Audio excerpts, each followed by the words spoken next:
और एक बार फिर से आपका स्वागत है। सीधे आपको ले चलेंगे राजधानी भोपाल। संत रविदास जयंती समारोह आज मनाई जा रही है और हिंदी भवन में समारोह का आयोजन हुआ है। सीधी तस्वीरें आपको दिखाते हैं और देखिए मुख्यमंत्री संबोधित कर रहे हैं, सुनिए। ये धारा अपने बीच में हिमालय से निकल करके गंगा सागर तक जाती है, लेकिन सच्चे अर्थों में तो गंगा जी से जो संबंध आता है वो मन की आंखों से आता, मन की आत्मा से आता।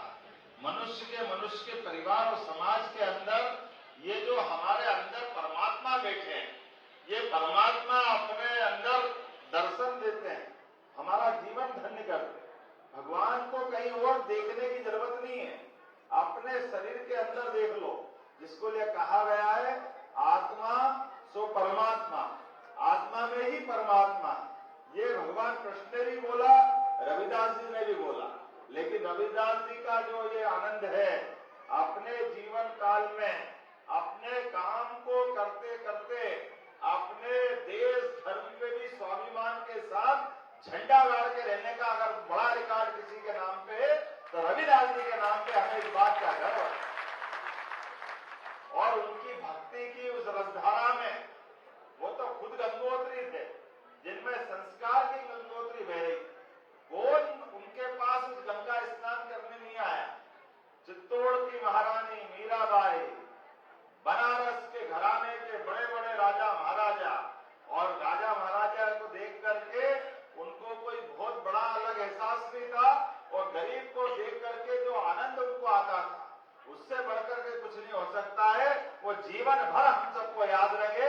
ऐसे रविदास जी महाराज को प्रणाम करता हूं और आनंद के साथ आप और हम सब मिलकर के जो रविदास जी ने जीवन में धारण किया है कि भक्ति भी रखना है, लेकिन भक्ति के साथ साथ अपने को कर्मवाद के सिद्धांत से भी जोड़ना है।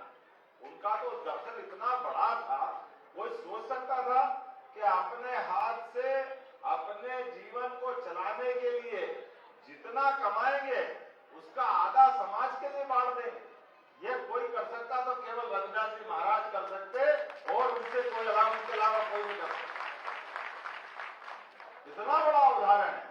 हमारे द्वारा बनाए गए दो उनके दुकान के सामान, उसमें से एक अपने जीवन के लिए और एक का सारा खर्चा अपने भक्तों के लिए। उसीलिए तो भगवान ने भी उनकी परीक्षा ले ली। ऐसा कहते कि एक बार भगवान उनके कष्ट देख करके पारसमणि देने आ गए साधु सन्यासी के वेश, और कहा कि महाराज ये आप इतना अच्छा काम करते थे, पारसमणि रख लो। इससे क्या होता है? बोले इससे जिसको छुआओगे सोना बन जाएगा। फिर क्या होगा? बोले सोने से आपके सारे कष्ट मिट जाएंगे। बोले मेरे को जरूरत नहीं है। बोले नहीं, मेरी इच्छा दे दो। परमात्मा स्वयं देने जिनके पास आए तो ज्यादा आग्रह करा तो भगवान से लेकर के उन्होंने अपनी टापरी में ऊपर लकड़ी में लगा ली। कुछ दिनों बाद देखा कि महाराज तो वैसे के वैसे ही। कुछ समय बाद आए, उनको लगता कि रविदास जी का है। बोले वही वो भजन कर रहे, आनंद कर रहे। उनसे पूछा क्यों महाराज, मैंने आपको पारसमणि दी थी? बोले हाँ दी थी। कहाँ है? बोले वो रखी हुई है।